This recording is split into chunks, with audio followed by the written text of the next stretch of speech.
Hello guys, good to have you back for another video of service reset my car. Today I'm going to show you how you can reset an oil change or service indicator of a Volkswagen Up. It's a 2015 model.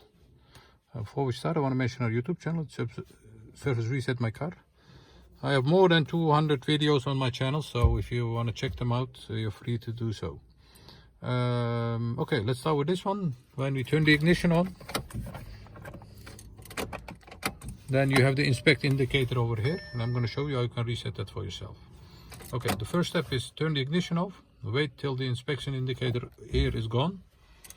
Yes, before you turn the ignition on, press the indicator over, press the button over here, turn the ignition on to the second position, let go and press immediately after you let go the button.